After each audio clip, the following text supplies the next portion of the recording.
Hello बच्चों, आइए इस प्रश्न को देखते हैं। क्या दे रखा है कि रेखीय प्रसार गुणांक की परिभाषा दीजिए। तो आपको बताना कि रेखीय प्रसार गुणांक क्या होता है। तो सबसे पहले बात करते हैं यहाँ पे मूल अवधारणा की। मूल अवधारणा ये क्या है आपके पास यहाँ पे।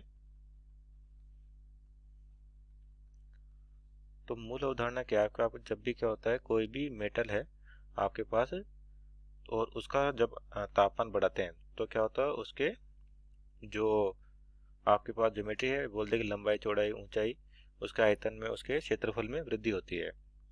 तो जो वृद्धि है वो हर दिशा में होती है आपके पास, लेकिन यहाँ पर केवल होता है रेखीय है, यानी कि एक ही दिशा के अनुदिश आपको यहाँ पर बताना कि क्या होगा। तो मूल अवधारणा में लिखे अपन तो क्या होगा,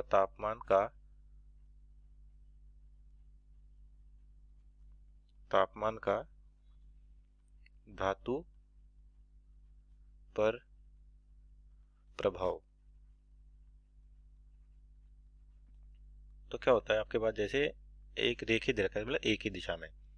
तो मान लेते जैसे आपके पास कोई भी ये छड़ है, धातु की छड़ है कोई भी, और इसकी प्रारंभिक लंबाई एल आई है और इसका कोई भी तापमान मान लीजिए उस समय टी आई कह देते हैं।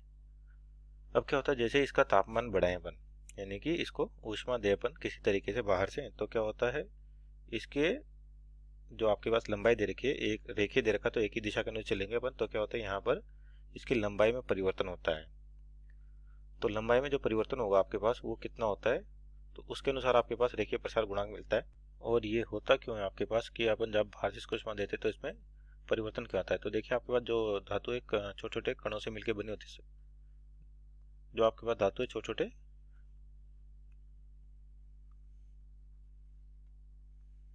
तो देखिए ऐसा होता क्योंकि जैसे आप इसको बाहर से कोई भी ऊष्मा देते हैं तो कोई भी धातु है आपके पास कणों से मिलकर बनी होती है। तो मान लीजिए अपन ने 2 या 3 कण ले लिए जो साम्यावस्था में है यहाँ पर।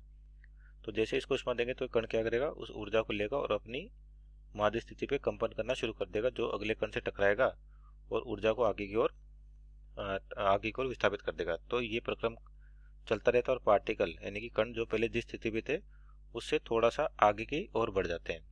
तो ऐसा ही सभी कणों के साथ होगा। तो धीरे धीरे क्या होता है जो कणों की स्थिति है वो बदल जाती है हल्की सी। तो उसके कारण क्या होता है आपके पास जो वास्तविक लंबाई है उसमें परिवर्तन मिलता है। तो यहाँ पर मान लीजिए इसकी लंबाई में जो परिवर्तन हुआ इतना हुआ आपके पास, ये जो भाग है आपके पास यहाँ पर, और इसको कहते हैं अंतिम लंबाई एल एफ कह दिया। तो यहाँ पे जो लंबाई में परिवर्तन है यानी कि डेल्टा एल लिखें, ये किस पर निर्भर करता है। तो ये निर्भर करता है पहले तो जितना ज़्यादा तापांतर होगा, यानी कि ऊष्मा देने के बाद मान लिया आपका तापमान अंतिम तापमान हो गया टी एफ हो गया, तो जितना तापांतर होगा यानी कि डेल्टा टी उस पर निर्भर करेगा। दूसरा प्रारंभिक लंबाई पर, और प्रारंभिक लंबाई पे कैसे करेगा, क्योंकि जितनी ज़्यादा लंबाई होगी आपके पास उतनी ज़्यादा आपके पास कण होंगे तो उतना ज़्यादा क्या होगा उनमें विस्थापन होगा। तो इन दोनों को मिलाए अपन तो जो लंबाई में परिवर्तन आता है ये किस किस पे निर्भर करता है, प्रारंभिक लंबाई और तापांतर पे। जब इस समानुपाती के निशान को हटाए अपन तो आपके पास एक नियतांक आता है जिसको अपन अल्फा या रेखीय प्रसार गुणांक कहते हैं, एल आई डेल्टा टी। तो आपके पास यहाँ से अपने को रेखीय प्रसार गुणांक अल्फा, इसका मान कितना हो जाएगा डेल्टा एल, यानी कि लंबाई में परिवर्तन एल आई डेल्टा टी। तो ये होता आपका रेखीय प्रसार गुणांक। तो यहाँ पर इसकी परिभाषा लिखिए अपन कि आपके पास इसकी परिभाषा क्या होगी। परिभाषा तो क्या परिभाषा हो जाएगी यहीं से आपके पास कि तापमान में तापमान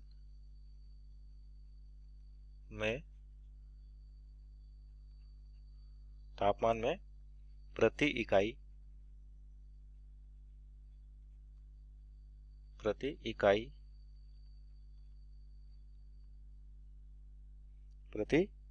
डिग्री परिवर्तन, प्रति इकाई डिग्री परिवर्तन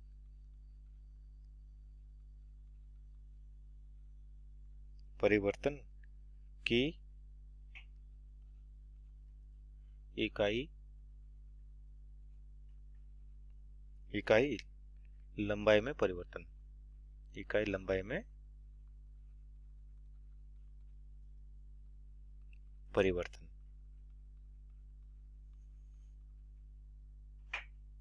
परिवर्तन की दर है, परिवर्तन की दर है। तो ये होता है आपके पास क्या, रेखीय प्रसार गुणांक और उसकी परिभाषा की इकाई तापमान में परिवर्तन के कारण, तो इकाई लंबाई में परिवर्तन की दर है वो आपके पास रेखीय प्रसार गुणांक कहलाती है। आशा करते हैं आपको समझ आया होगा। धन्यवाद।